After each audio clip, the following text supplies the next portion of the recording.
"We're leaving tomorrow, Mom. I've sold your oceanfront mansion." Those words cut through the air like a cold knife, and for a second, I thought my own daughter had lost her mind. But it wasn't Olivia who said it.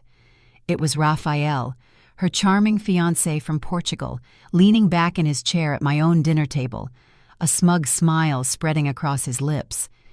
His words were meant to be hidden, spoken in Portuguese, a language he thought I could not understand. What he didn't know was that I had once lived in Lisbon for 6 long years. I knew every syllable, every sharp edge of what he was plotting, and I heard him clearly as he told Olivia that my $7 million mansion was already gone, that tomorrow they would leave me with nothing but the echo of my own footsteps in an empty house. I remember setting my wineglass down, my hand steady, though my heart felt like it had been dropped from a great height. The clink of glass against the table was the only sound for a long moment. Olivia laughed, the kind of laugh I hadn't heard from her since she was a little girl, but now it was colder, shared with a man I barely knew. She nodded, her eyes sparkling with the kind of reckless trust only love can create, and agreed to his every word. And then, as though daring fate itself, I leaned forward and replied in his own tongue, my Portuguese smooth, precise, undeniable. "Oh, you forgot one thing," I said softly. "Immigration would love to hear this plan of yours." The look on his face froze him in place. Olivia blinked, her fork midway between her plate and her lips. In that moment, the mask slipped just enough for me to see the shadow underneath. They hadn't just underestimated me. They had already counted me out of my own life. "My name is Margaret. I am 63 years old, a widow, and the sole owner of a $10 million mansion by the ocean in Miami. Once, I thought my greatest challenge was learning to live without Victor, my husband, the man who designed this home and filled it with love. I thought the hardest part of my life was already behind me. I was wrong. Before I take you deeper into this story, let me say this. Remember to like, subscribe, and share your thoughts below. If you want to hear more grandma life stories filled with emotion, betrayal, and unexpected strength. These stories are not just mine. They belong to every woman who has ever been underestimated. That night, I kept my face calm, my lips pressed into a polite smile, as though nothing unusual had passed between us. Raphael, after a pause, carried on in English, talking about the weather, about the beauty of the Florida coastline, as if his betrayal hadn't just been exposed. Olivia smiled, oblivious to the storm brewing between us, sipping her wine as if she were already toasting to the future she thought was hers. Inside, I was breaking. The sound of my daughter's laugh, the way it blended with his, made me feel like a stranger in my own home. She was my only child, the little girl I had rocked to sleep, the one I had tried to protect from every harm. Now she sat beside a man who looked at me not as a mother-in-law to be respected, but as an obstacle to be removed. I thought back to Victor, to the nights we stood on the balcony overlooking the endless waves, dreaming about Olivia's future. He wanted her to have the world, but not like this. Not taken, not stolen, not bought with lies. I excused myself from the table, stepping onto the veranda where the night breeze carried the scent of salt and jasmine. From behind me, I could hear their voices again, switching back to Portuguese, confident that I had left my own world behind when I closed the glass door. But every word reached me, sharp as broken glass. "We sell fast. Her signature is nothing. She trusts too much," Raphael murmured. "She'll do what I say," Olivia answered, her voice dripping with certainty. "She always has. And if not, I'll make sure she does." The sting of those words nearly dropped me to my knees. My daughter, my flesh and blood, was plotting against me. I wanted to rush inside, to scream, to demand answers, but something stronger held me still. A quiet resolve, born from years of surviving loss, whispered that this was not the time to fight. Not yet. I stood there, staring at the waves crashing against the shore, and for the first time in years, I felt utterly alone in my own home. Yet beneath that loneliness, a fire began to burn. They thought I was blind, helpless, a woman too old and too fragile to defend herself. But they had forgotten that I once built a life in a foreign land, learned a language not my own, and carried a child alone when Victor worked endless nights on his projects. They had forgotten that everything I owned, everything I was, had been earned through endurance. When I returned to the table, I smiled as if nothing had happened. I poured Raphael another glass of wine, my hand steady, my eyes soft. And as I lifted my own glass, I knew one thing with absolute certainty. They believed the game had already been won, but I had only just begun to play. Next, I will take you back to how it all started, to the years of distance between me and Olivia, and to the night Raphael first appeared, stepping into our lives like a savior dressed in charm. People often look at the ocean and see only beauty, the endless horizon, the soft crash of waves promising peace. But for me, the oceanfront mansion was more than a postcard view. It was a reminder of love once real, of a marriage built with care and craft. Victor, my late husband, had been an architect with a vision that outshone every project he ever touched. He poured his soul into this house, sketching its curves and arches as if he were designing a temple for our family. When he passed away, the mansion became both a sanctuary and a prison, filled with memories I could not leave behind. Olivia grew up in this house, running barefoot across the marble floors, chasing the echoes of her laughter down the long hallways. But even as a child, she pulled away from me. I loved her fiercely, sometimes too fiercely. She wanted freedom, but I smothered her with rules. She wanted trust, but I gave her protection. And so, while the waves outside sang lullabies, inside these walls a quiet distance grew between mother and daughter. Victor was the bridge between us. He had a way of softening me, of making Olivia feel seen when I struggled to show it. When he died, that bridge collapsed.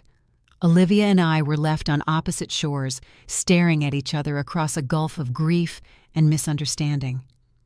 In the years that followed, Olivia sought solace in independence.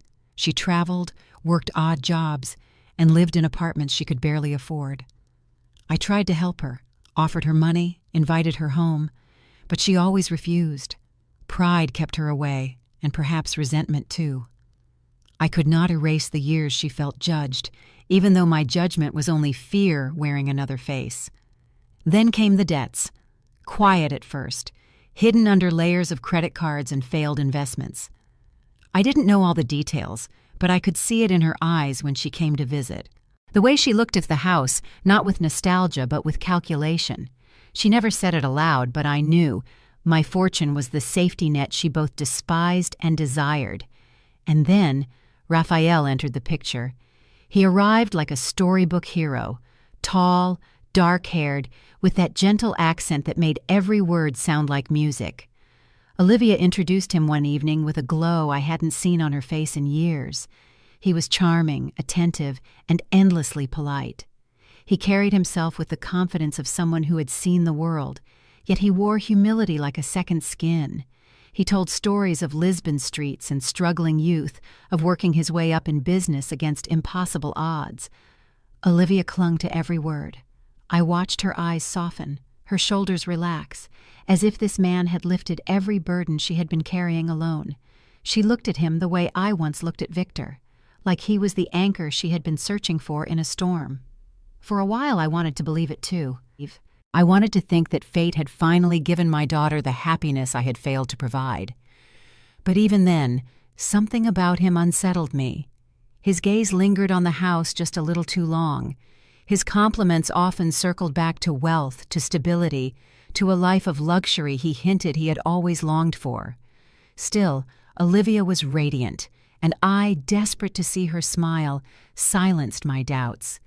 It was only later that I realized how carefully he had slipped into our lives. He didn't just win Olivia. He performed for me, too. He brought small gifts, spoke with reverence about family, asked questions about Victor's legacy. Every move was calculated, yet so smooth it felt natural. Looking back, I see it clearly. At the time, I only saw my daughter's happiness. One evening, as I sat in the study, I overheard Olivia on the phone. Her voice was sharp, impatient, the way it always became when money was involved. "I can handle it," she snapped. "Don't call me again. He'll take care of everything." I didn't ask who she was speaking to. I didn't want to know. Mothers often sense the truth before they see it. Deep down, I knew Raphael wasn't just a man in love. He was a solution, a lifeline for a daughter drowning in debts. When she brought him to the house again, I caught her watching me with an odd expression, half defiance, half plea. It was as though she were daring me to challenge her choices while silently begging me not to. Raphael played his part flawlessly. He praised the house, not too much, but enough.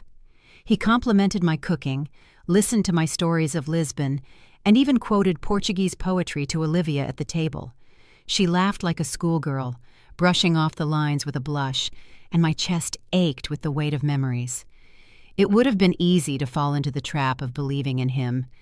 Easy to let his charm erase the doubts curling at the edges of my mind. But I had lived long enough to know that charm, unchecked, is often a disguise. I saw the way he looked at Olivia, not with adoration, but with strategy. He leaned close when she was anxious, held her hand when she seemed uncertain, whispered reassurances that always ended with promises of stability. And every time he mentioned stability, his eyes drifted toward the ocean, the mansion, the empire Victor had left behind. I told myself I was imagining it, that grief and distance had made me suspicious, that my daughter deserved love, and I had no right to stand in its way. The night I truly discovered the depth of their betrayal began quietly, almost gently. The air smelled of salt and jasmine, the sea glowing with the last traces of twilight. I had stepped onto the balcony for a breath of calm, but calm was the last thing I found. Through the glass door, left slightly ajar, their voices drifted into the night. At first it was harmless, wedding chatter, talk of travel, little plans. But then Raphael's smooth English slid into Portuguese as easily as if he were removing a mask. I stiffened. For a moment, I wondered if I had imagined it. But no, there it was again, his tongue curling around the words I had once spoken fluently during the 6 years I lived in Lisbon. He thought I could not understand. He thought his secret was safe. "She'll never resist," he said, his voice calm, calculating. "The deed will be signed, the mansion transferred. Once the papers are processed, Miami will be ours. The house alone is worth $10 million. After the wedding, citizenship is guaranteed. She becomes irrelevant." The blood rushed in my ears. I gripped the balcony rail until my hands ached, and then came Olivia's laugh. My daughter, my flesh and blood, the girl I had sung to sleep, the girl Victor had adored. She laughed, light and cruel, and answered him. "She's old, Raphael. She won't resist. If I say it's for love, she'll give us everything. She always gives in. This time will be no different." It was like watching her hand a knife to a stranger and point him toward me. I felt myself sway, as if the balcony beneath my feet had shifted. Betrayal did not come like thunder. It came like this. Soft voices through glass, words spoken in a language meant to exclude me, laughter that stripped the marrow from my bones. Raphael's tone grew sharper. "Do it quickly. I don't want her delaying. We cannot risk her discovering too much." Olivia sighed, impatient, not tender, not hesitant. "Then hurry. I want this finished." As the air turned heavy in my chest, these were not just his lies seducing her. She was an accomplice. My daughter was willing to hand me over like a pawn, to erase me from my own life for money and promises of security. I pressed my palm against the wall, cold stone grounding me. I wanted to burst inside, to scream her name, to shake her until she remembered who I was. But instinct kept me still. If I revealed myself too soon, they would retreat into shadows. They would cover their tracks, spin lies, and make me look like the paranoid widow they wanted me to be. No, I had to be smarter. So I listened, every word searing into me. Memories flooded unbidden. Olivia's small hand in mine as we crossed busy streets, Victor's voice telling me, "She will always need you." The sight of her in her first school dress. How had that child grown into this woman, sitting in my living room, conspiring to strip me of everything? When I finally stepped back inside, I wore a mask of my own. I smiled, polite and steady, my glass of wine catching the light. "Another toast?" I asked, as though nothing had passed. My voice betrayed nothing, though inside I was splintering. Olivia looked at me, eyes soft with the trust she once had as a child, now redirected entirely toward him. Raphael returned my smile, his so confident, so certain I had heard nothing. The performance continued, polite talk, gentle laughter, stories of the sea. But I knew now what was hidden beneath his civility. Later, in my room, I lay awake staring at the ceiling fan, turning slow, relentless circles. The ocean outside roared against the shore, steady and merciless, like a reminder that the world cared nothing for my pain. My daughter's words repeated in my head, sharp as glass. "She's old. She won't resist." But they were wrong. I whispered into the darkness, a vow spoken only to the night. I will not let them take Victor's legacy. I will not let Raphael sink his claws into our family. If Olivia is blind, I will be her eyes. If she is lost, I will be her shield, even if she despises me for it. This was no longer just about property. It was about dignity. It was about the soul of the family Victor built with his bare hands, and it was about proving to them, and to myself, that I was not finished. They thought they had already won, but that night, as I closed my eyes, I decided that the game had only just begun. Next, I will tell you about the choice I made to remain silent, to watch them act while I prepared, patient and steady, for the moment I would strike back. The morning after that dinner, I moved through my mansion as though nothing had changed, though everything inside me had. Sunlight streamed through the tall windows, casting golden light across the marble floors Victor had once chosen with such care. To anyone else, it was just another beautiful day by the ocean. To me, it was the start of a war. I had heard my daughter betray me with her own voice. I had heard Raphael map out the theft of my home, my security, my future. But I said nothing. I didn't confront them. Instead, I smiled, poured coffee, and asked polite questions about their plans, as though I were deaf to the language they thought concealed their schemes. Silence became my weapon. I remembered my years in Lisbon, when I was younger, braver, willing to leave everything familiar behind to follow Victor's work. I had learned Portuguese the hard way, by listening, by watching, by keeping quiet until I understood. Now, decades later, that same skill became my shield. Raphael believed his native tongue was a mask. He had no idea I could see straight through it.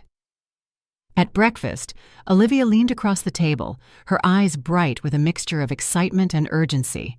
"Mom, I've been thinking, maybe it's time to put the house in my name, just for security, in case anything ever happens to you."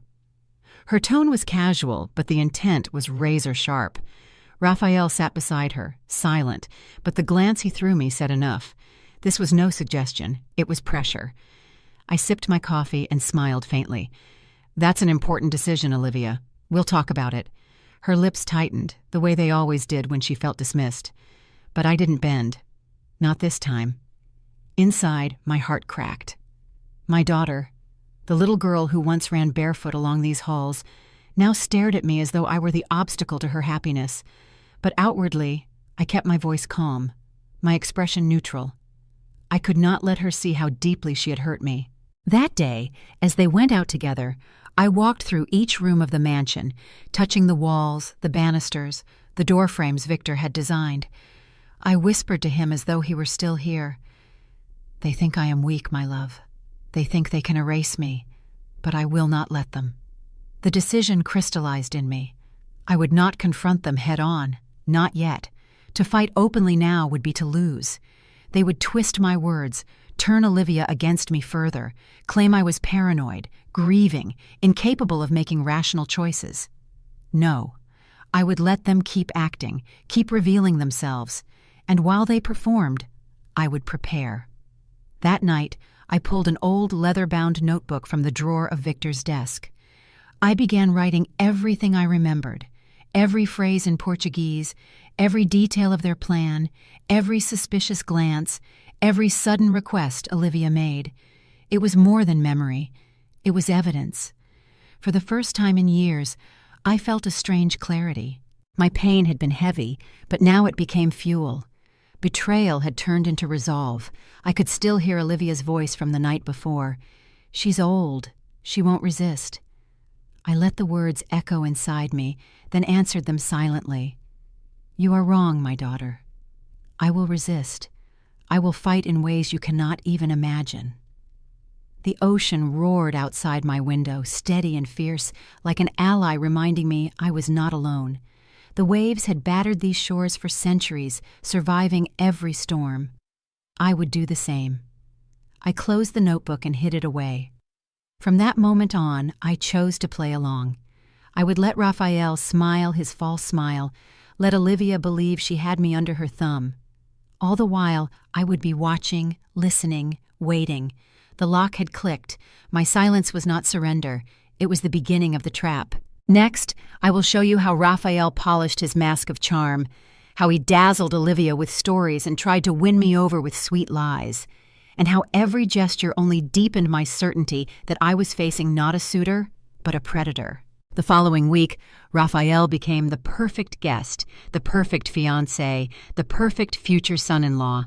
His timing was flawless. Every smile was polished, every word carefully chosen. He seemed determined to erase the tension I must have felt when Olivia suggested transferring the house. If I hadn't known the truth, I might have believed him.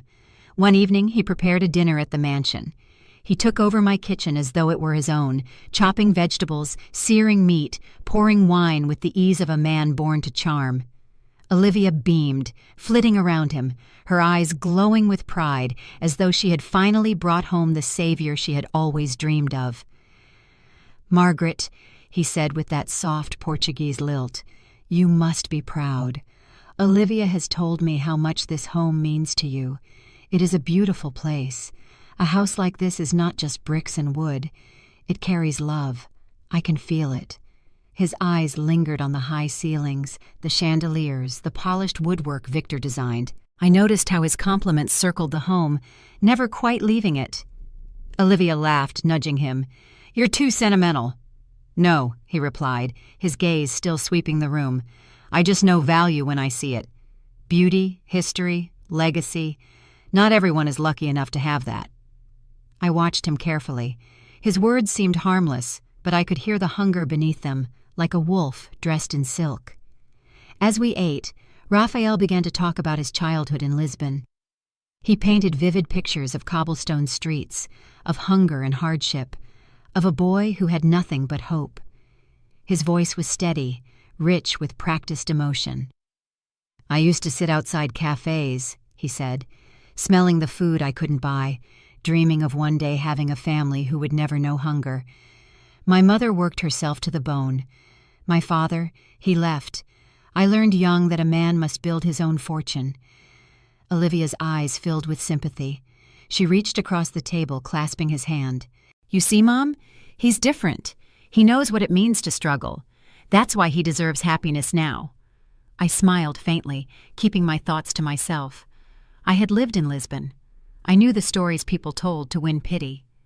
His sounded too smooth, too polished, like a script he had recited many times before. Later, as dessert was served, he leaned back, swirling his wine. "Tell me, Margaret," he asked lightly. "Victor was an architect, yes? He must have left you more than this house. His work was admired internationally." The question seemed innocent, but the way he asked, the way his eyes flickered with interest, betrayed him. It wasn't curiosity, it was calculation. I met his gaze with a steady calm. "Victor left us plenty, enough to remember him by, but I keep the important things here." I tapped my chest, letting the pause stretch long enough for him to shift uncomfortably. Olivia broke the tension with a laugh. "Mom is being mysterious again. She never talks about money." And she was right. I never flaunted wealth, never gave details, but I could see Raphael was fishing, testing the waters, trying to measure the prize. After they left the table, I walked into the study alone. The mansion felt different now, heavier, like it had absorbed his lies into its walls. I could almost hear Victor's voice in the silence, reminding me to stay vigilant. He had always told me that the most dangerous men wore smiles instead of scowls. From the balcony, I watched Raphael and Olivia walk down the garden path. She leaned into him, her head on his shoulder, utterly entranced. He kissed her hair, his hand resting on her waist, but his eyes, when he glanced back at the mansion, gleamed with something far colder than love. I knew then that the fight ahead would not be easy. Raphael was not careless. He was clever, patient, skilled at playing both victim and hero. Olivia was already under his spell, believing his every word. But I had an advantage he didn't know about. I could see the cracks in his performance. I could hear the false notes in his stories, and I would keep listening, keep waiting, until the mask slipped again. Inside, I whispered to Victor's memory, "He's good, my love, too good, but not good enough for me." Next, I will share how I began digging into Raphael's past, turning to an old friend for help, and uncovering the first shadow of his secrets. The moment Raphael's mask brushed too close to Victor's memory, I knew I couldn't sit idle any longer. His stories, his subtle questions about wealth, the way he measured every corner of the mansion with his eyes, none of it was coincidence. If I didn't move first, he would. So I did what I had always done in moments of doubt. I reached for someone I trusted. Teresa lived 2 houses down the coast. She was 70, sharp-minded even in retirement, with silver hair always tied back in a neat bun. Before she left the profession, she had been one of the most respected lawyers in Miami. We had shared many glasses of wine after Victor's death, our friendship forged in the long shadows of grief. If anyone could help me dig without drawing attention, it was her. I walked over that afternoon, carrying a tin of pastries as an excuse. When she opened the door, her eyes narrowed with the kind of concern only an old friend could give. "You look like you've seen a ghost," she said. "Not a ghost," I replied, forcing a smile. "A storm." Inside her cozy home, surrounded by shelves of legal books and framed photos of grandchildren, I told her everything, except the part about Olivia's laughter. That wound was still too raw to share aloud, but I recounted Raphael's stories, his questions, the language slip I had overheard. Teresa listened quietly, her sharp eyes never leaving mine. When I finished, she leaned back and crossed her arms. "You think he's hiding something. You want me to find out?" I nodded. Discreetly. Her lips pressed into a line. "Margaret, if this man is what you suspect, it won't be a simple matter. But I'll look." By the next morning, she had already pulled threads. Old marriage records, property transfers, court documents, all things she could still access through her network of colleagues. When I sat in her kitchen again, she slid a thin folder across the table. "There's something," she said. "Not here in the States, but abroad, Brazil. Raphael was married once before. A quick marriage, 18 months, then divorce. On paper, it looks ordinary, but the timing is strange. The woman was significantly older, wealthy, and just months after the divorce, she filed for bankruptcy." My stomach clenched. "Do you see the pattern?" Teresa asked. "He attaches himself to women with resources. Short marriages, quick exits. He leaves richer, they leave broken." I opened the folder, scanning the names, the dates, the legal stamps. It was real. Solid. Not suspicion. Fact. The image of Raphael's gentle smile flickered in my mind, replaced now with something darker. He was not just charming Olivia. He was practicing a craft. He was a predator rehearsed in the art of deception. "What about Olivia?" I asked quietly. Teresa reached across the table and squeezed my hand. "She's too close to see it. And if you confront her without proof, she'll side with him. You need more, Margaret. Much more." Some. Her words struck like truth always does. Painful, but impossible to ignore. That night, I walked back along the shore, the folder clutched to my chest. The waves crashed harder than usual, as though echoing the pounding of my own heart. I thought of Olivia as a child, sitting cross-legged on the floor, begging me to read her favorite story again. She had been innocent once, trusting, pure, and now she was caught in the web of a man who used love like a tool. I stopped on the sand and whispered to the sea, "You won't have her. You won't take what Victor built." The next step was clear. Teresa had given me a fragment of truth, but fragments would not be enough. Raphael was too careful, too skilled at hiding his tracks. I needed to go deeper, beyond records and paper trails. That was when I thought of Daniel, my nephew, my sister's son. He was only 28, but he had already built a career in Washington, working at the Department of Homeland Security, specifically in immigration enforcement. If anyone could recognize the signs of a fraud marriage, it would be him. It would mean admitting how far Olivia had fallen, exposing family secrets I had wanted to keep private. But pride could not matter now. I stood at my balcony that evening, the city lights glowing faint in the distance, and dialed Daniel's number. When his voice came through the line, warm and steady, I felt the first spark of real hope since that cursed dinner. "Daniel," I said, "I need your help. It's about Olivia and the man she wants to marry." Daniel answered on the second ring. His voice was the same as it had been since he was a boy, steady, thoughtful, with an undercurrent of kindness that reminded me of his mother, my younger sister. He worked long hours in Washington, surrounded by laws, cases, and immigration files that most people would never imagine existed. He had chosen a life of rules and enforcement, but he still carried warmth in his tone. "Aunt Margaret," he said, surprised, "it's been too long. Is everything all right?" I paused. How could I tell him that his cousin, my daughter, was conspiring with a man to steal my home? That the child I raised was laughing alongside someone who planned to erase me? The words tasted bitter even before I spoke them. "I need your guidance," I said finally. "It's about Olivia and her fiancé." He grew quiet. "Tell me." So I did. Not every detail.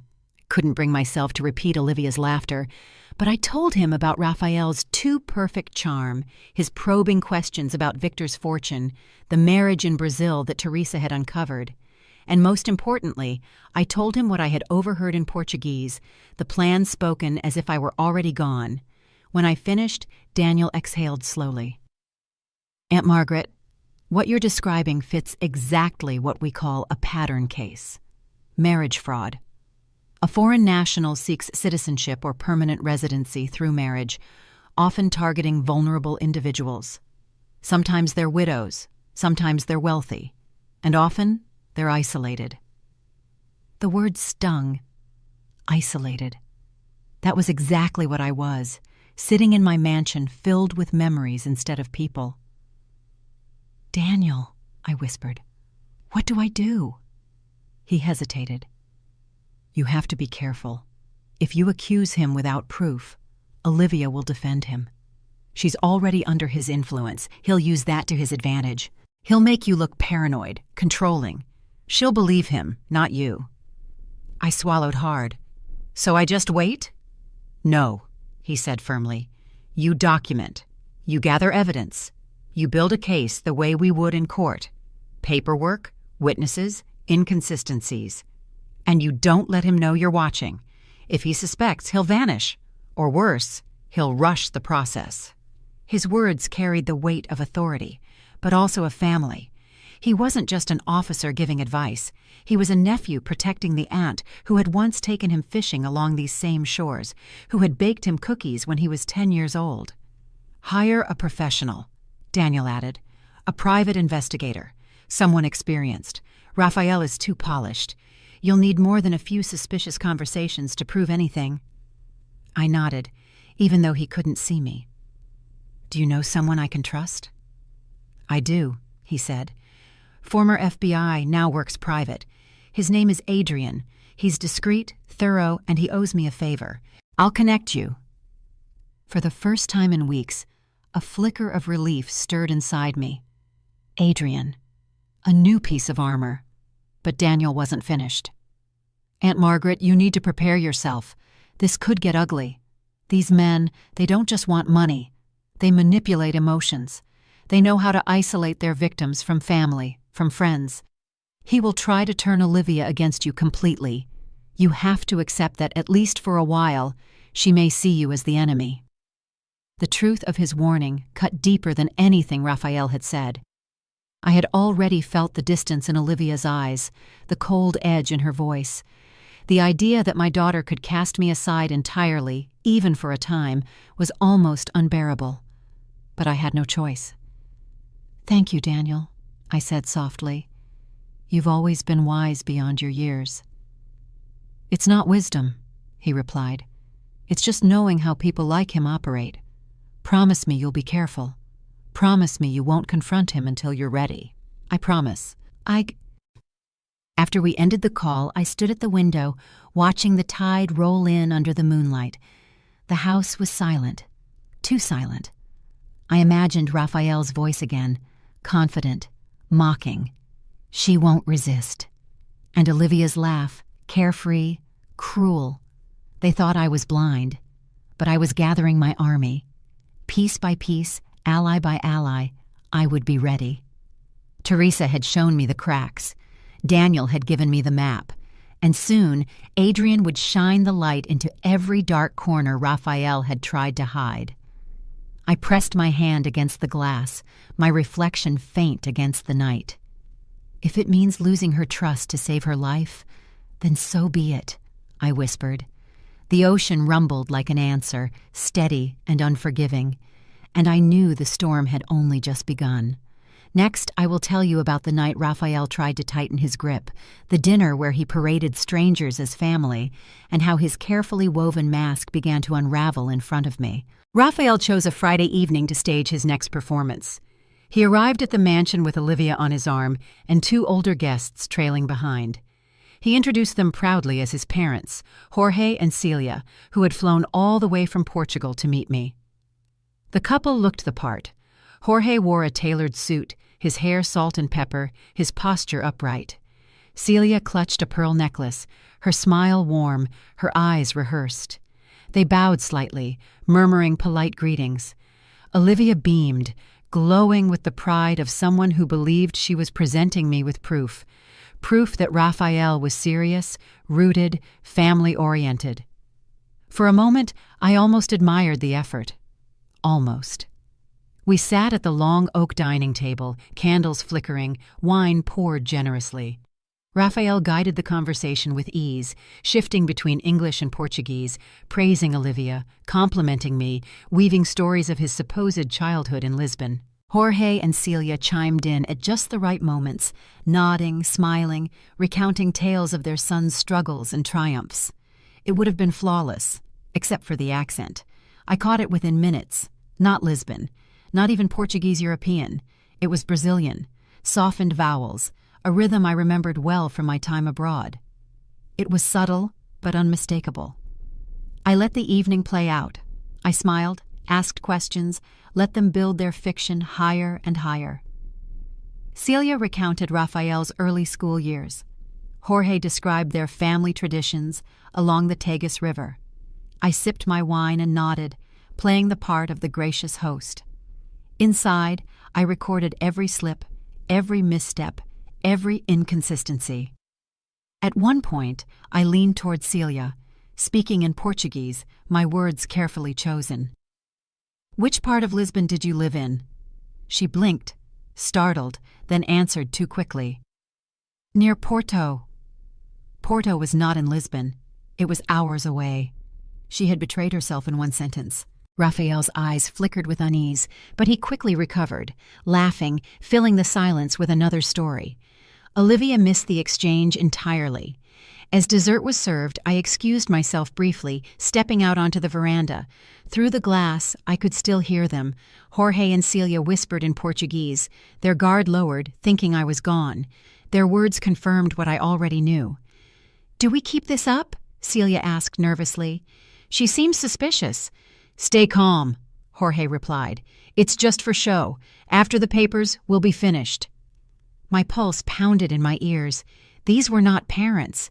They were actors, accomplices in a scheme that ran deeper than Olivia could ever imagine. I returned to the table, smiling as though I had heard nothing. Raphael raised his glass, his mask firmly back in place. Olivia clinked hers against his, radiant with belief. But my decision was sealed. This was no longer suspicion. It was proof. Raphael had built a house of lies, brick by brick, and now I had seen the cracks. That night, after they left, I stood alone in the dining room, the air still thick with their false voices. I pressed my palm against the polished table Victor had once chosen and whispered, "You would have seen through him too, my love. And now I will finish what you would have begun." The mask was slipping, the web was visible, and I was no longer just a grieving widow. I was a mother preparing for battle. I will tell you how I took the first step toward striking back, hiring Adrian, the private investigator, to dig into Raphael's past and bring his shadowed life into the light. The night after Raphael's so-called parents left, I couldn't sleep. I sat in the study with the ocean wind rattling the shutters, staring at the notes I had scribbled in Victor's old leather notebook. Every lie, every detail, every false word was written there like a record of sins. Jorge and Celia's accents echoed in my head. Brazilian, not Portuguese. Their whispered panic when they thought I was out of earshot. Proof that Raphael's life was nothing but smoke and mirrors. I needed more. The next morning, I called Daniel. My voice shook only slightly as I told him about the parents. He wasn't surprised. "That's classic," he said grimly. "They build fake backstories, hire stand-ins, anything to look legitimate. Aunt Margaret, you're dealing with professionals." "Then I need a professional too," I replied. Daniel didn't hesitate. "Adrian, former FBI. He's private now, but he's the one we call when we need things done quietly. I'll put you in touch." That afternoon, Adrian came to the mansion. He was tall, broad-shouldered, with a weathered face that carried both patience and suspicion in equal measure. His eyes scanned every corner of the room, as if cataloging exits and angles before even shaking my hand. "Margaret," he said simply, his grip firm. "Daniel tells me you have a problem." I led him into the study, showing him my notebook, recounting everything I had heard and seen. He listened without interruption, his expression unreadable. When I finished, he leaned back and tapped his pen against the folder he had brought. "This man," Adrian said, "has a pattern. I can already tell. The charm, the quick engagement, the focus on property. I've seen it before. But I don't work on hunches. I'll need to dig into his history, names, documents, financial trails.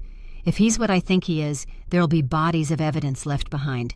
Not literal bodies," he added quickly, "but women, accounts, fake identities. Men like him never operate clean." I nodded, my hands clasped tightly together. "Do it, whatever it costs." Adrian's eyes softened for a moment. "This isn't about money, Margaret. This is about protecting yourself, and maybe protecting Olivia from something she can't see yet." He left that evening, promising to be in touch. For the first time in weeks, I felt a strange sense of momentum. Until now, I had been reacting, listening, enduring, waiting. But with Adrian, I was acting, moving forward. 3 days later, he called. "We need to meet," he said. His tone was clipped, professional, but there was an edge that told me he had found something. Back in my study, he spread out photographs, documents, and reports across the desk. Raphael in Lisbon, Raphael in Sao Paulo, Raphael in Madrid. Different names, different women, always older, always wealthy. A marriage in Brazil, a sudden divorce, bankruptcy in its wake, a relationship in Spain, ending in missing funds. In every case, Raphael had vanished just before the ruin was complete. I stared at the photos, my stomach twisting. The man who sat at my table, who charmed my daughter, who toasted in my dining room, was a predator who had rehearsed his role countless times. 3 identities, Adrian said. At least, maybe more.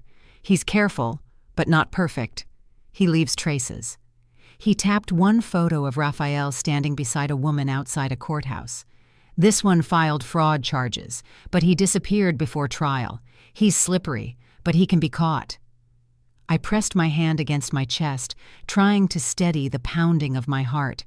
Seeing it laid out so plainly, I felt both vindicated and devastated. Vindicated, because I had been right. Devastated, because Olivia was already tangled in his web, blinded by love that wasn't love at all. Adrian leaned forward. This isn't just about property anymore. This is organized. He's part of a network. Marriage fraud, financial scams, maybe more. But the key is always the same. He uses love as his weapon. I closed my notebook, sliding it across the table toward him. Then let's take his weapon away. For the first time in weeks, a flicker of fire returned to me. I was no longer just a grieving widow, no longer a mother waiting for the next blow. I was preparing for war. The ocean roared outside, as if to echo the resolve rising within me. Adrian's evidence changed everything, but it also made the days that followed feel more dangerous. Knowing what Raphael was capable of made every glance, every smile of his feel sharper, as though a blade hid beneath it. I carried the knowledge like a weight, careful never to let Olivia see the fear that churned inside me. One evening, Olivia arrived without warning. She walked through the front door with Raphael behind her, his hand steady on her back, his smile wide as always. But her face was different, harder, tighter. There was no warmth in her eyes when she looked at me. "Mom," she began, her tone clipped, "we need to talk. Raphael and I are ready to move forward. It's time to put the house in my name." The words struck like a hammer, though I had been expecting them. Raphael stood silent, his expression calm, but his presence filled the room like smoke. I set down the teacup in my hand, taking a moment before answering. "That's a serious decision, Olivia. We can't rush something like that." She bristled, her jaw tightening. "You're always delaying, always controlling. Why can't you just trust me for once?" Trust. The irony nearly choked me. Raphael stepped forward, his voice smooth, coaxing. "Margaret, she only wants to make sure everything is secure. With the marriage coming, it's natural to think about the future. We can't live in uncertainty forever." I looked at him directly. His eyes didn't waver. He had rehearsed this speech, polished it until no edges showed, but I had seen behind the curtain, and I knew what hid there. Olivia crossed her arms, glaring at me. "If you love me, Mom, you'll do this. You'll sign the papers. Otherwise—" She faltered, then pushed harder. "Otherwise, maybe I should start building my life with Raphael, without you in it." Her words sliced deeper than she could know. My daughter, my only child, threatening to cut me out of her life if I didn't surrender the home Victor built. I kept my face calm. "Olivia, I love you more than anything. But love doesn't mean handing over everything without thought. This house is your father's legacy. It deserves caution." She scoffed, turning toward Raphael as though seeking his strength. He placed a hand on her shoulder, steadying her. For a moment, she looked at him with complete trust, the kind of blind faith that frightened me most. "I knew it," she muttered. "You'll never see me as capable. You'll never believe I can make decisions on my own." Her voice cracked, but the anger held. She stormed out to the veranda, leaving Raphael and me alone in the room. For the first time, the mask slipped just a fraction. He leaned closer, his voice low enough for only me to hear. "You can resist all you want, Margaret, but she's already mine. The more you fight me, the further she'll run from you."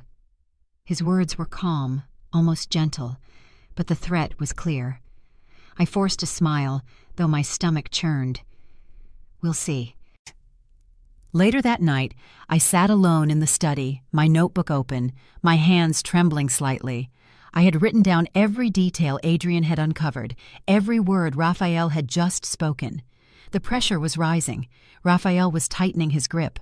Olivia was pulling further away, and time was running short. But beneath the fear, something else stirred. Resolve.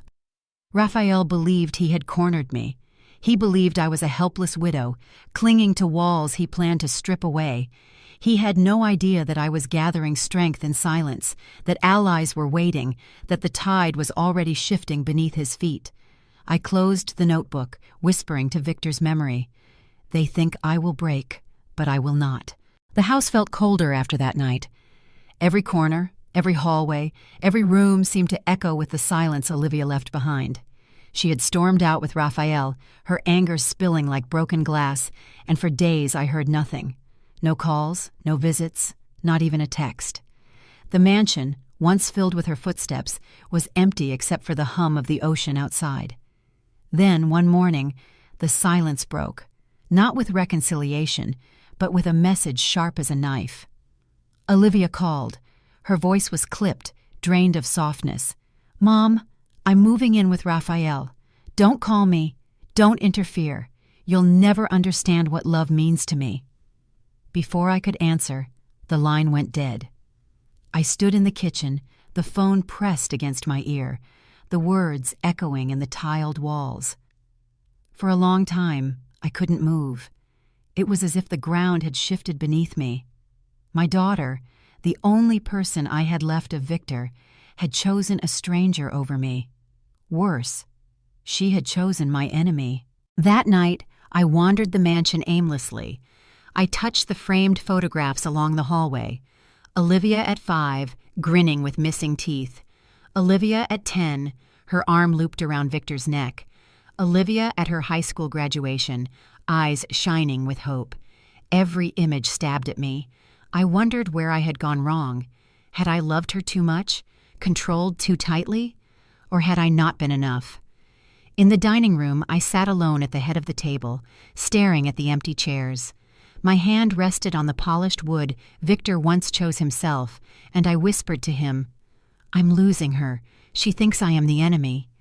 The waves outside crashed like a relentless heartbeat, but inside I felt still, heavy, broken.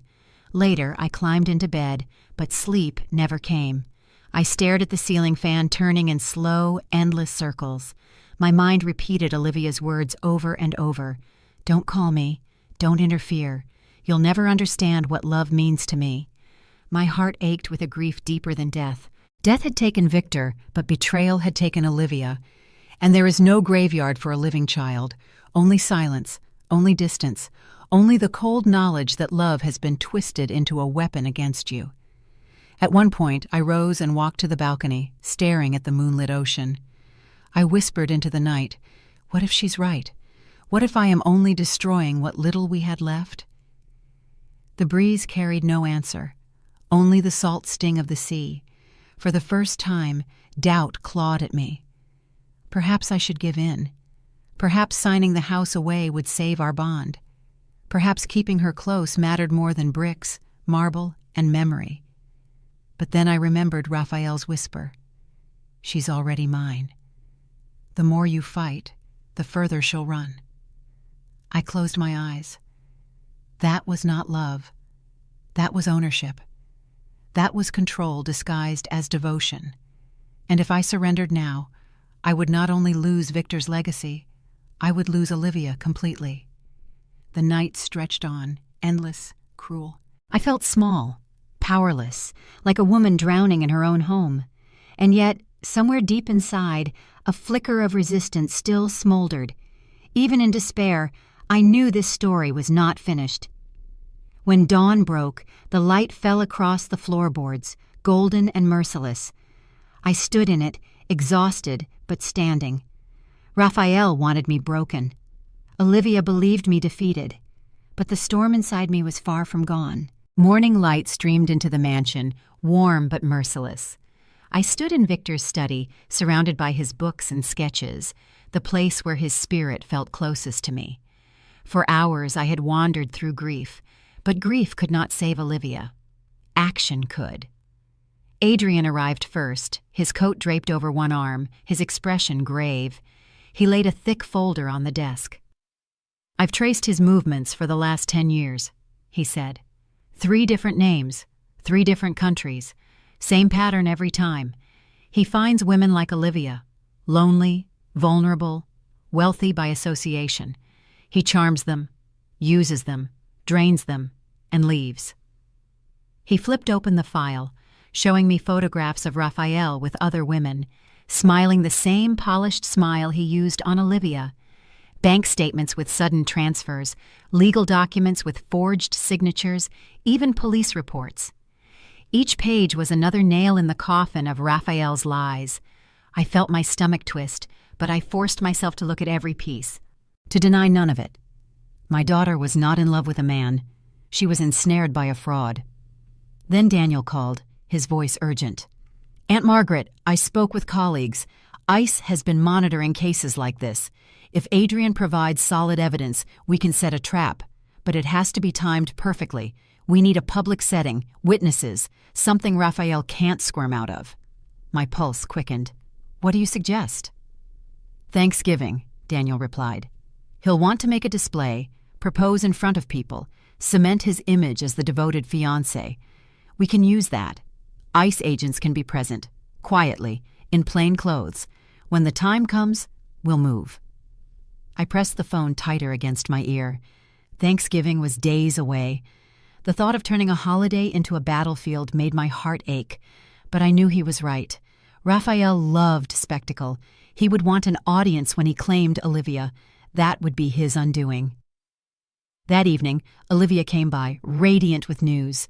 "Raphael wants to do something special for Thanksgiving, Mom. He says it'll be a night I'll never forget."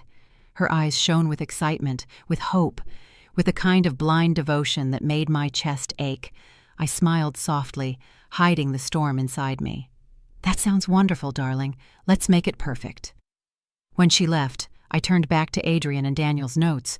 The evidence was strong, the plan was forming, but still, doubt lingered. I was about to expose Raphael in the most public, brutal way possible. Olivia would be shattered. She might never forgive me. I walked into the living room, sat by the large window that overlooked the sea, and whispered into the silence, "Victor, give me strength. Let me save her, even if she hates me for it." The ocean answered with its steady roar. Adrian leaned against the doorway, watching me. "Margaret, this won't be easy. But you're doing the right thing. Better she suffers one heartbreak now than a lifetime of ruin later." I nodded, though my throat was tight. I thought of Olivia as a child, her tiny hand gripping mine, her laughter ringing down these halls. I would not abandon her now, even if she believed I had betrayed her. That night, I prepared. I ironed the linens, polished the silverware, arranged the flowers, rituals of a hostess, but also of a soldier setting her field. Every detail had to be perfect, because when Raphael tried to seal his victory, he would instead meet his downfall. I paused once more at the study door, glancing at Victor's portrait. "They think I'm weak," I whispered, "but they will learn who I truly am." And as the waves pounded the shore, I knew the tide had turned. Thanksgiving arrived with the smell of roasted turkey and cinnamon drifting through the mansion. I had prepared the feast myself, each dish arranged with the precision of a general laying out her battle plans.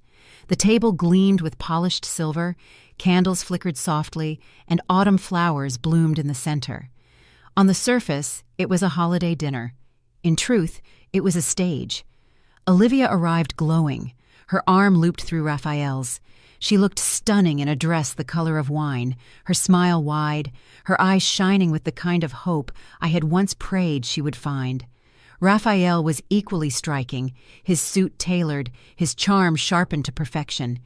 He greeted me warmly, kissed my cheek, and whispered, "Tonight will be unforgettable." I forced a smile. "Yes, it will." Guests filled the room, neighbors, family friends, people who had known Victor. Among them, quietly blending into the background, were two men Daniel had arranged. They looked like ordinary guests, but I knew better. They were ICE agents waiting for the signal. Dinner flowed with practiced ease. Raphael told stories, Olivia laughed, and the table hummed with chatter. But beneath the warmth, tension crackled like electricity before a storm. My hands remained steady as I poured wine, but inside, my heart pounded. Then it happened. Raphael's eyes swept the room and landed on one of the agents.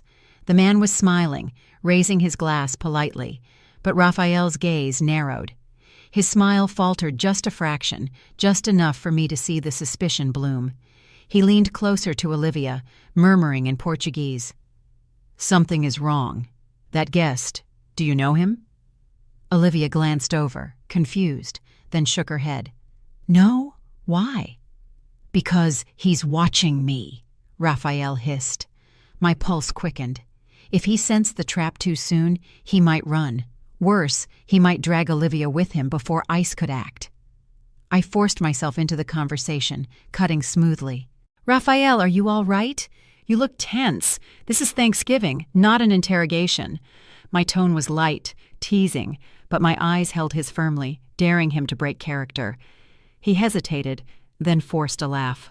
Of course. Forgive me, I'm only overwhelmed by such hospitality. The moment passed, but not entirely. I could see the gears turning in his mind. He clinked glasses, he smiled, he told another story, but his eyes flickered around the table more than before. He was hunting for danger, sensing it, sniffing it like a wolf on edge. Olivia, oblivious, leaned into him, her hand resting on his arm. Relax, she whispered. This is home. You're safe here. Safe. The word made my stomach twist. Adrian, seated at the far end of the table, caught my eye briefly. His look was calm but firm. He was telling me without words, hold steady, don't give him reason to bolt. I lifted my glass, smiling as if nothing in the world was amiss. Around us, laughter rang out, forks clinked against plates, candles glowed brighter against the gathering night.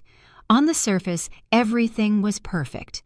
But beneath it, the balance was razor thin. One wrong move, and Raphael would vanish before justice could reach him.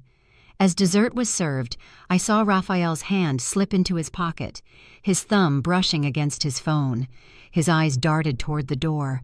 For a moment, I thought he would flee. But then he looked at Olivia, her trusting smile, her shining eyes, and something in him shifted. He straightened, smoothed his jacket, and forced another brilliant grin. The performance was back.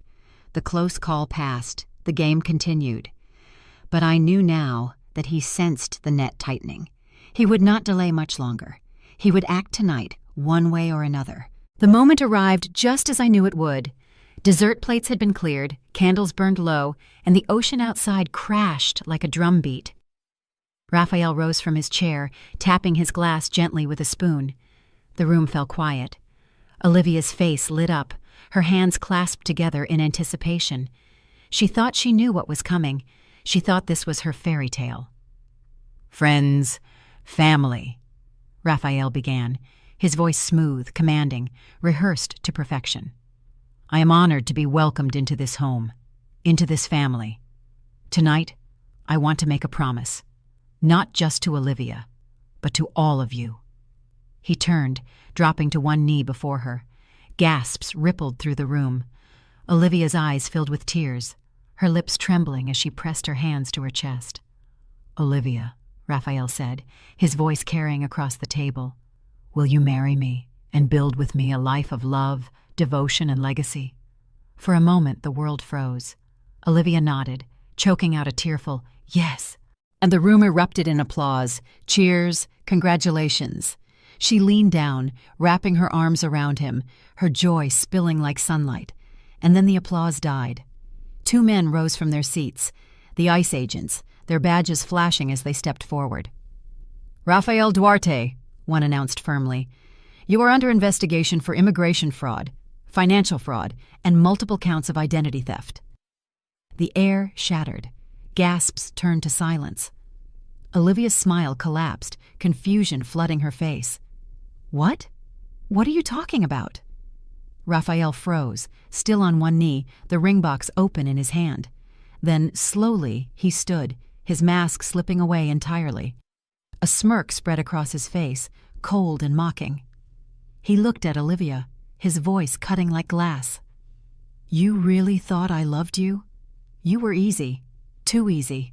All it took was a few sad stories and a smile, and you handed me everything. Olivia's knees buckled. She clutched the edge of the table, her eyes wide with horror. No, that's not true. Raphael laughed, cruel and sharp. Ask your mother. She's been watching the whole time. She knew. And still, you never saw it. You never wanted to. Every eye in the room turned to me. My hands were steady on the table, though my heart thundered in my chest. It's over, Raphael. The game ends tonight.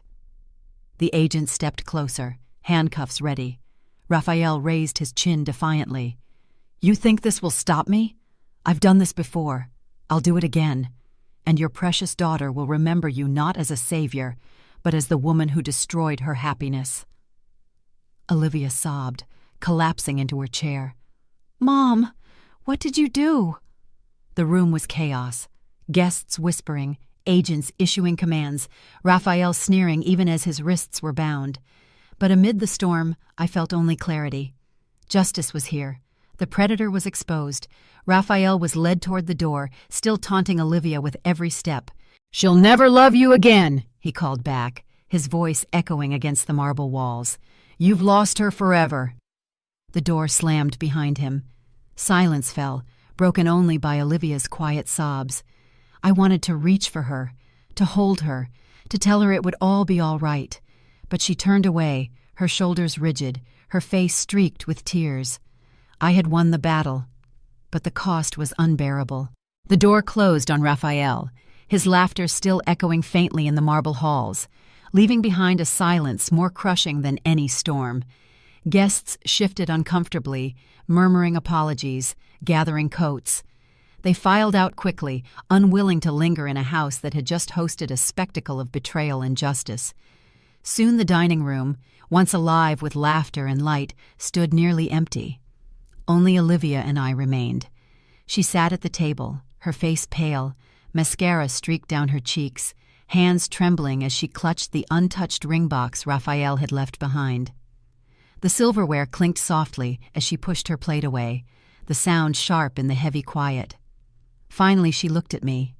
Her eyes, red and raw, were not filled with gratitude. They burned with accusation. "You planned this," she whispered, her voice breaking. "You brought them here. You humiliated him. You humiliated me." My chest tightened. "Olivia, listen to me." "No!" she cried, her chair scraping back violently against the floor. "You never wanted me to be happy. You've always judged me, always doubted me. And now you've destroyed the only man who ever made me feel loved." Her words cut deeper than Raphael's taunts ever could. I stepped toward her, my hands trembling as I reached out. "He didn't love you, Olivia. He used you. Everything he said was a lie. Look at the proof. I don't care about your proof," she screamed. "I loved him, and you took him away. You couldn't stand the thought of me having something you didn't control." Tears blurred my vision. "I did it to protect you." "Protect me?" She laughed bitterly, her voice jagged with pain. "You ruined me. I'll never forgive you for this." Her words hit like stones. I staggered back, my hand gripping the edge of the table for support. My daughter, the child I had carried, raised, loved beyond measure, looked at me now with nothing but hatred. She snatched her coat from the chair and stormed toward the door. For a moment she paused, her back to me, her shoulders shaking. I prayed she would turn, that some fragment of the little girl I once knew would remain. But when she finally spoke, her words shattered me completely. "I wish Dad were here. He would have let me choose my own happiness." The door slammed shut. I stood alone in the mansion, the candles still burning low, their flames wavering in the draught. My knees weakened, and I sank into Victor's chair at the head of the table. Around me, the remnants of the feast remained, half-empty glasses, crumpled napkins, the flowers already beginning to wilt. It looked less like a holiday dinner, and more like the aftermath of a battle, which, in truth, it was. The waves outside thundered against the shore, relentless and unfeeling. I pressed my hand to my chest, whispering into the emptiness, "I saved her, Victor. But she'll never see it that way, not now, maybe not ever, maybe not." The house, once built for family, had never felt so hollow. I had protected Olivia from a predator, but in her eyes, I had become the predator myself. I had won the fight, but lost my daughter. And as I sat there in the silence, I wondered which wound would ever heal, and which would remain open forever. Days passed like years after Olivia's departure. The mansion was too quiet, the air heavy with words that could never be taken back. I moved through the rooms like a ghost, touching Victor's sketches, staring at Olivia's childhood photos, replaying every choice I had made. I had fought with everything I had, yet in the end, I was left with silence. Then Adrian came. He carried a new folder under his arm, his face unreadable. He set it down on the study desk and looked at me gently. "There's one more thing you need to see." Inside were documents, photographs, and a name: Sofia Almeida, 29 years old, manager of a small hotel in Lisbon. A real woman. The real woman Raphael had claimed as his sister, his cousin, even his ex-fiancé in different stories. Her identity had been stolen, twisted into one of his many disguises. "She's real," Adrian said quietly. "And she's willing to talk. I've contacted her. She knows nothing about Olivia, nothing about you, but she knows about him. Knows. He used her name, her documents, her reputation." Something stirred in me. Hope, faint but undeniable. A week later, Sophia stood at my door, dark hair pulled back, eyes tired but kind. Her presence was like a mirror held up to the truth.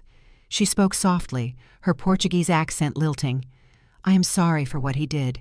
He used me too. But you stopped him." When Olivia returned that evening, she found us together. Her face was pale, her eyes hollow from days of weeping. She stopped in the doorway, confusion flickering across her features. "This is Sophia," I said gently. "The real Sophia, the one whose name Raphael stole." Olivia's lips parted, but no words came.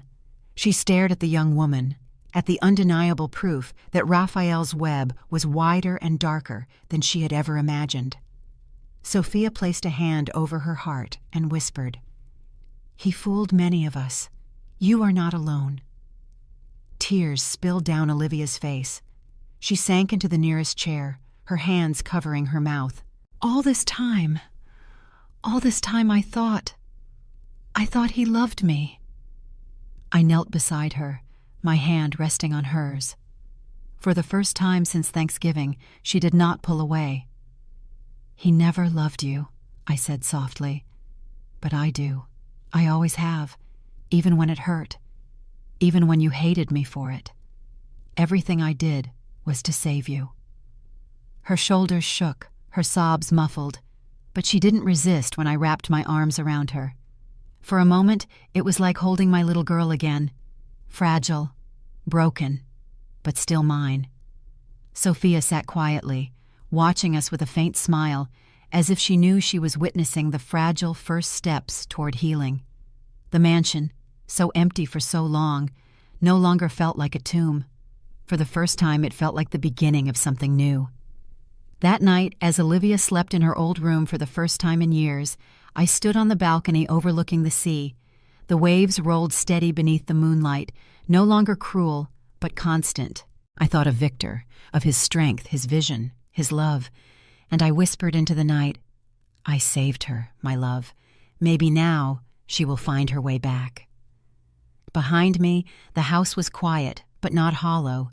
There was breathing, there was life, there was the faint possibility of forgiveness. 6 months passed, and the seasons turned. The mansion by the ocean was no longer silent. Olivia had returned, not fully, not every day, but often enough that her presence lingered in the air. We were not healed entirely, but the wounds had begun to knit, slowly, carefully, like fragile stitches that required time and care. When spring came, she suggested a trip.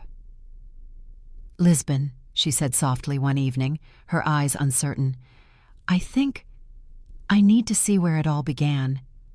Maybe it will help me let go." So we went, together. The flight felt long, filled with quiet conversations and stretches of silence that were no longer hostile, but reflective. When we landed, Lisbon opened before us, its tiled streets, its pastel houses, the trams rattling along steep hills. Memories flooded back to me from the 6 years I had once lived there. For Olivia, it was all new, yet strangely familiar, and at the heart of it all, waiting with open arms, was Sophia. She greeted us outside a small church, where bells tolled in the distance. Dressed in ivory, radiant in her simplicity, she was a bride. That day, She was marrying the man who had stood by her through the long ordeal of reclaiming her stolen identity. Her smile was not the smile of someone burdened by the past, but of someone stepping fully into her future. Olivia and I sat together in the second row, watching Sophia walk down the aisle. The music swelled, and for a moment I glanced at my daughter. Her face was calm, almost peaceful. She leaned close and whispered, "She made it out. She found love, even after everything. Maybe I can too." I squeezed her hand. "You will, darling, on your own terms. Not because someone promised you salvation, but because you know your worth." Tears shimmered in her eyes, but they were no longer heavy with grief. They were lighter, touched with the promise of something better. After the ceremony, the three of us stood together in the courtyard, sunlight spilling across the cobblestones. Sophia laughed, her joy infectious. Olivia smiled at her, then at me, and for the first time in years, I felt the bond between us steady again, fragile but real. As we prepared to leave, Olivia turned to me. "Mom," she said quietly, "I hated you for what you did, but now I see it. You didn't destroy me. You saved me. I may not have thanked you the way I should, but I will. One day soon." My throat tightened. I brushed a strand of hair from her face, just as I had when she was a child. "There's no rush, Olivia. Healing takes time. I'll be here." Later, as I stood alone on a balcony overlooking the Tagus River, I thought of Victor. I imagined him smiling, his arm around my shoulders, telling me I had done right, and maybe, just maybe, he was proud. I whispered into the wind, "Sometimes, to protect the ones we love, we must be willing to bear their anger. Sometimes the greatest act of love looks like betrayal, but the truth will always rise." The bells rang again, carrying across the city, mingling with the sound of distant waves, and in that moment, I felt peace. Not perfect, not complete, but enough to begin again. This was not the ending of our story. It was the beginning of another chapter, one written not by deceit, but by truth, resilience, and the fragile, enduring hope of family.